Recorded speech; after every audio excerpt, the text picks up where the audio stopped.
of the things that I learned, by the way, for the past few days is that when we actually talk about recovery, when we talk about recovery, it's really not all about getting yourself back to what you were before.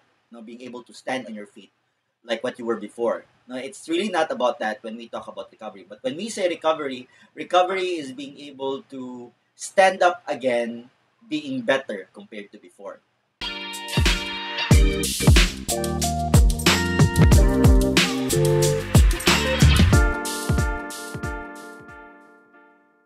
What's up, everyone? My name is Junes. I'm a psychiatric major. And today, let's listen to another intriguing topic. Kasi itong batang to, bata pa ba to?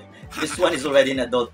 Itong taong to has been famous, pero it was just for a very short time kasi nga may issue. And syempre, itong pinag-uusapan natin is no other than Xander Ford. Itong si Marlo na naging Xander Ford na deserve ba na magkaroon ng second chance? And so, before we go with our insights, let's try to check this latest video that they have. Let's play this. Mabigyan siya ng break. Yan, Gusto ko patupad niya yung mga pangarap niya, yung mga hindi niya nagawa. Yeah, ito yung asawa niya. Gustuhin mang bumalik ni Marlo sa telebisyon, wala pa raw pinto ang nagbubukas. May mga nagsasabi pang hindi na raw siya pang showbiz dahil bumalik na daw sa dati ang kanyang itsura. Ngayon, makikita natin yung diferensya nung unang transformation mo at ngayon. So better pa rin kesa nung una, pero ano bang nabago? Siguro po nagkaroon lang ako ng pagbabago na medyo tumaba po ako. Mas nagkalaman po ako before, yung after nung rated K ko, medyo mapayat po ako. Kasi yung pagbata talaga ganun eh. Habang tumatanda po, nagkaasawa na din ako. Napapansin ko, laki na ng ganito ko.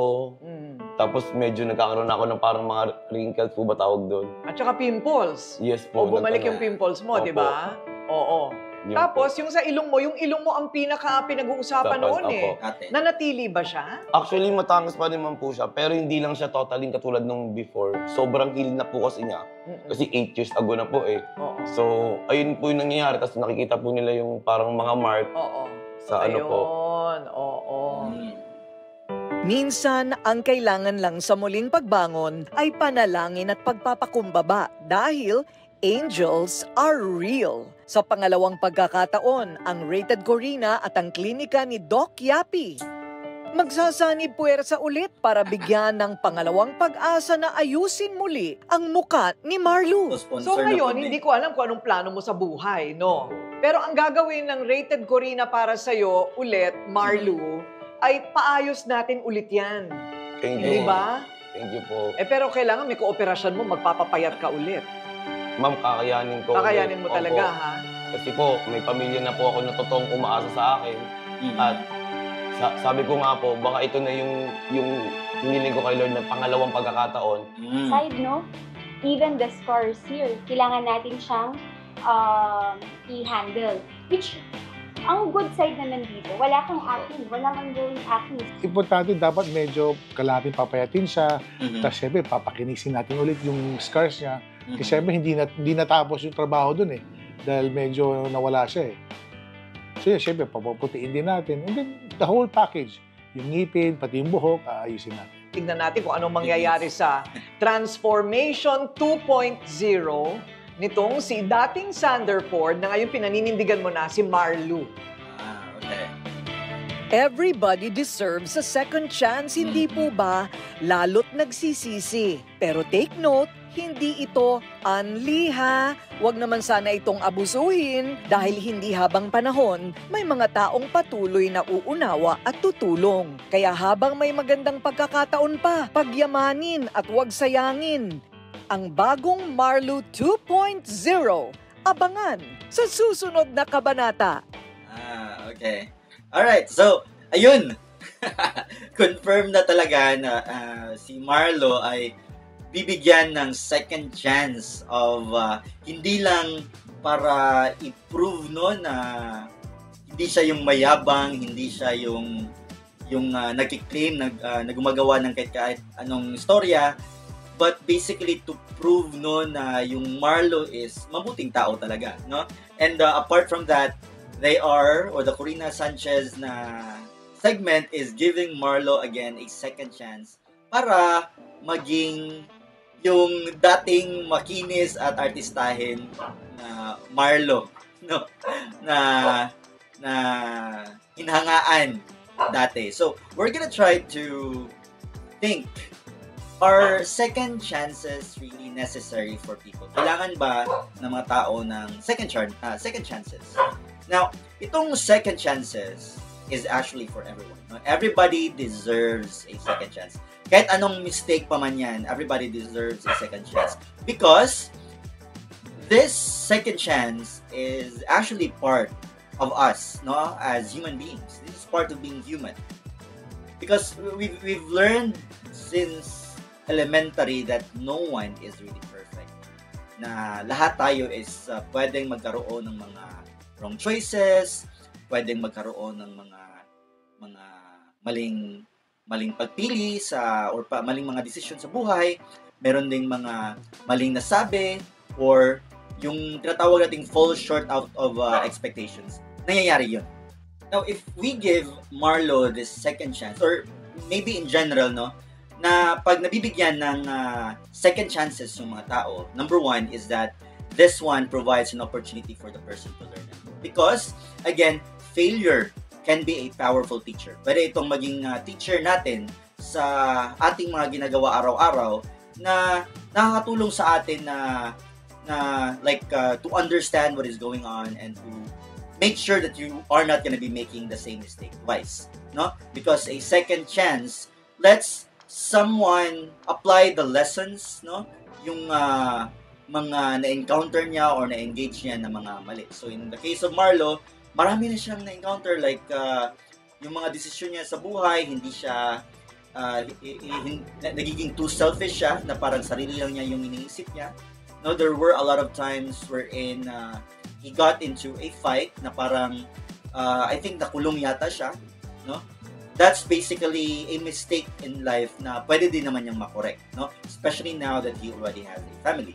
Number two is that this one could actually restore hope. Now, being forgiven, no, or like being trusted again, is something that can rebuild the self-worth and the confidence of Marlo. So, before pa kasi nagpa-retoke itong si Marlo 8 years ago, he already had that confidence. No, kahit hindi gaano kagandahan yung mukha niya, he already had that confidence because he can portray himself on camera. He can show that he is able to act or to become a spotlight or to have that spotlight. Kaya niya yun, right? And nung nagkaroon na ng mga bash, no, na parang tinutukay na he had a bad character, he had a bad approach or a bad decision in life, parang na-adjust na yun at nagiging iba, no? Parang nabago na yung paningin ng mga tao. And if this second chance is given to him, it could restore the hope that he needs, no? And also the confidence na kailangan niyang maibalik. But one of the things that I learned, by the way, for the past few days is that when we actually talk about recovery, it's really not all about getting yourself back to what you were before, being able to stand on your feet like what you were before. No, it's really not about that when we talk about recovery. But when we say recovery is being able to stand up again, being better compared to before.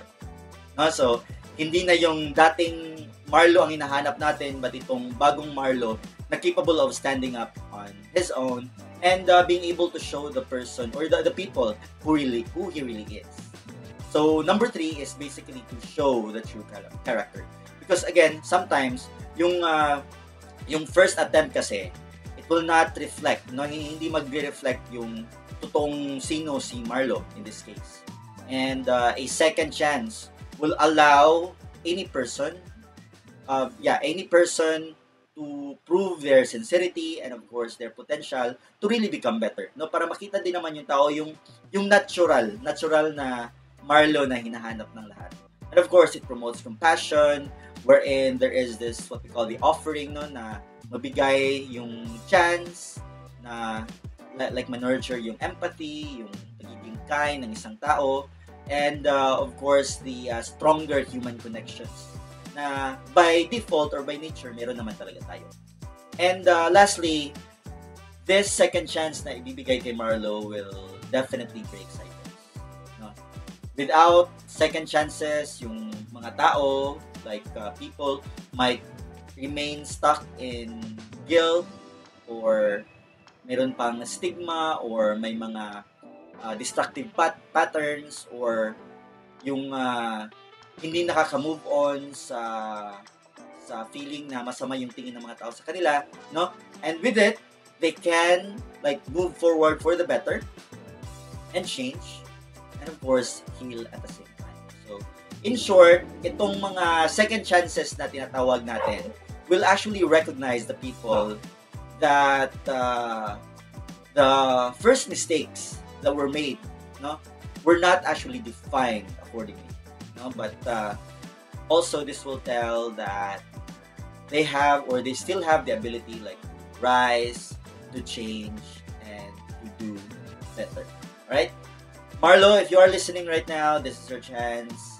I know you got this, and just do your best. Ipakita mo lang yung totoong ikaw, yung hindi mayabang, hindi barumbado, hindi naging pasikat, but yung totoong Marlo wherein everybody would appreciate, and in a way your family would also appreciate. Okay? So this lesson does not just apply to Marlo. I hope we all learned something, that we all deserve a second chance. All right? So that's it for today. Another moment, another lesson for June's Daily. Take care now.